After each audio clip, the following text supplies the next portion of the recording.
My name is Claire. I'm 36 years old, and for the last 2 years, I've been running a gas station franchise, one that didn't exist before I walked into that rusted-out garage at the edge of town. But when I first came back here, no one cared who I was or what I had planned. In fact, they barely looked at me. To them, I was just another failure, crawling home with nothing but a broken heart and a duffel bag full of disappointments. I grew up in this town, sang in the church choir every Sunday, went to the same high school as the rest of them, even worked at the local diner after school. Back then, they called me bright, promising. "She'll go far," Mrs. Langston used to say, while handing me a slice of lemon pie. But when I returned, broke and bruised from a life that hadn't gone as planned, that brightness was something they refused to see. I was no longer the girl with a future, just the woman who came back with shame on her heels. The room I slept in wasn't really a room. It was the back corner of an old mechanic's workshop that hadn't seen a functioning car in over a decade. Dust blanketed every surface. Mice ran freely in the ceiling. And the mattress I bought for $15 at a yard sale sagged so deep in the middle, I woke up with a crooked back most mornings. Still, it was mine. It had 4 walls and a lock. It didn't judge me. I got the place cheap. Too cheap. Which meant it came with 100 unspoken problems. The wiring buzzed, the pipes leaked, and the roof creaked like it was confessing sins every time it rained. But I saw something in that space, something that looked a lot like freedom. And freedom, even in a crumbling shell, felt better than any comfortable prison I had left behind. During the day, I dragged an old cooler out front and filled it with bottled water and instant coffee. I found a toolbox and started offering basic fixes: air for tires, quick oil checks, jump starts. The men from the auto shop down the road would snicker when they drove by. "Look at her playing mechanic," one of them laughed once, windows down. I didn't respond. I smiled, took a note of what they wore, and remembered to keep my focus. At night, I read franchise manuals, marketing blogs, YouTube tutorials on how to turn nothing into something. I wrote my ideas in a notebook I found in the trash behind the grocery store. My hands smelled like gasoline and cheap soap, my hair like motor oil, but my brain burned with a kind of purpose I hadn't felt in years.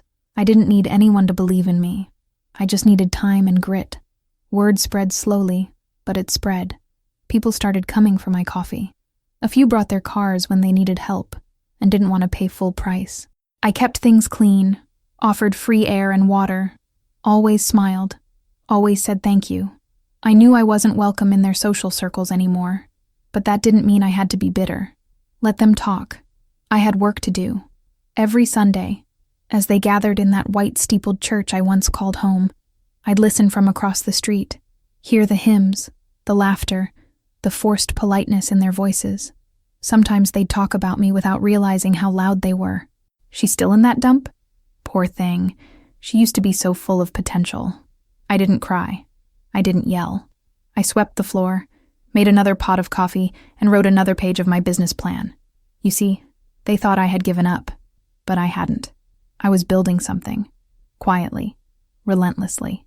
1 gallon of gas, 1 cup of coffee, 1 scraped knuckle at a time. I wasn't waiting for their validation. I was creating my own redemption story, brick by brick, and that's where it all started. In the back of a forgotten garage, in a town that forgot me even faster. But I remembered everything. And that memory, that's what fueled me. The turning point came on a Wednesday. It was overcast, the kind of sky that feels like a low ceiling pressing down on your shoulders. I had just refilled the water cooler and was wiping down the gas pump I'd salvaged from a scrapyard when a woman pulled up in a dusty SUV. I recognized her immediately. Janice Holloway, pastor's wife, queen of the casserole committee. She didn't smile, didn't even step out of the car, just cracked the window and asked, "You sell gas now?" I told her yes, in the calmest voice I could muster. Told her it was regular, cash only for now, but clean and accurate. She handed me a 20 and said nothing else. I filled her tank, wiped her windshield, thanked her, and watched as she drove away. That was the first time anyone from the church bought anything from me. I didn't take it as acceptance. I took it as opportunity. She needed gas. I had it. Simple as that. That night, I stayed up late drawing out my first real signage idea. I didn't have money for lights or fancy designs, but I could paint, and I had plywood. I created a simple board. Claire's fuel and fixes, coffee, gas, small repairs. I stuck it in the ground next to the pump, made sure it was legible from the road. The next morning I sold more coffee than usual. A young man even asked me to check his tire pressure. I did it for free. He tipped me $5 anyway. A few weeks later, I found an old espresso machine on Craigslist. It was broken, but I watched tutorials and fixed it with parts from 3 different donors. That changed everything. The coffee got better. Word spread quicker. Soon, I had a small line some mornings, construction guys, delivery drivers, even a couple of high school teachers. They didn't ask questions about where I lived or how I got there. They just wanted good coffee and a full tank. One day, I saw Tommy Barnes pulling into the lot. He used to be my boyfriend in high school. First kiss behind the bleachers, prom date, the whole cliché. He stepped out, looked around like he was surprised the place hadn't collapsed. "Claire?" he said, half grin on his face. I wiped my hands on my rag and nodded. "Didn't expect to see you here," he added. I shrugged. Didn't expect to be here either. But here I am. He filled up his tank and didn't say much more. But before he left, he said, "Place looks good. Keep going." That night, I cried. Not because of Tommy, but because I realized something important. People were starting to see the work. Not just the fall, not just the failure. They were seeing the climb. I wasn't asking for praise. I just didn't want to be invisible anymore. The church people still whispered. I heard them say I was making a mockery of the town, turning a sacred corner into a gas stop. But they kept buying coffee. A contradiction, sure, but one I could work with. I wasn't building a franchise to make a point. I was doing it because I had no choice. This was survival wrapped in ambition. By the end of that year, I applied for a microloan through a local women's business fund. I wore a clean shirt, pulled my hair back, printed out every plan and projection I had scribbled over the last 12 months. They didn't expect much from me. I could tell by the polite nods and rushed questions. But I got approved. $15,000, enough to upgrade the pumps, redo the signage, and officially register the business. I celebrated alone. I bought a frozen pizza, cracked open a cheap beer, and sat in the back room staring at the papers. I could almost hear the concrete walls around me say, "Told you so." For the first time in a long time, I believed them. Everything was about to change, but I promised myself, no matter how far this thing went, I'd never forget where it started. Among rusted bolts, forgotten tools, and the sound of people thinking I was finished. The first thing I bought with the loan was new lighting. It sounds small, but when you've lived in the shadows for long enough, the simple act of brightness feels like a revolution. I installed LED floodlights over the pump area, another set around the building, and one over the back entrance where I still slept. At night, the place no longer looked abandoned. It looked open, alive, like someone cared. With the visibility came curiosity.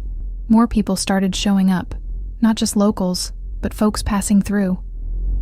A couple from out of state stopped one morning, asked where the nearest rest stop was. I offered them fresh coffee, directions, and a free bottle of water. They left a 5-star review online.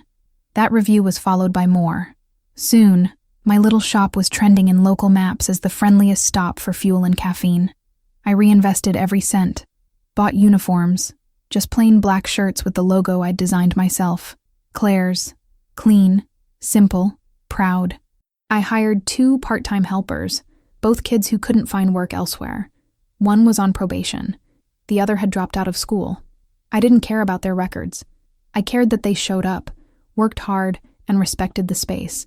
In return, I paid them more than minimum and made sure they left each day knowing they mattered. Then came the franchise rep, a tall man in a stiff suit, clipboard in hand, knocking on my door just after sunrise.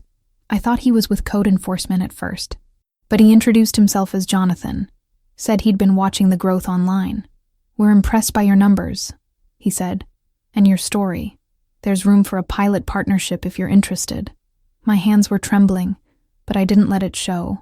I told him I'd think about it. He smiled and left his card. I didn't say yes right away. I called a few mentors I'd met through online forums, asked questions, looked up contracts. The idea of joining a franchise felt both terrifying and like the exact thing I'd been building toward. After weeks of back and forth, I signed on the dotted line. Carefully, cautiously, but with resolve.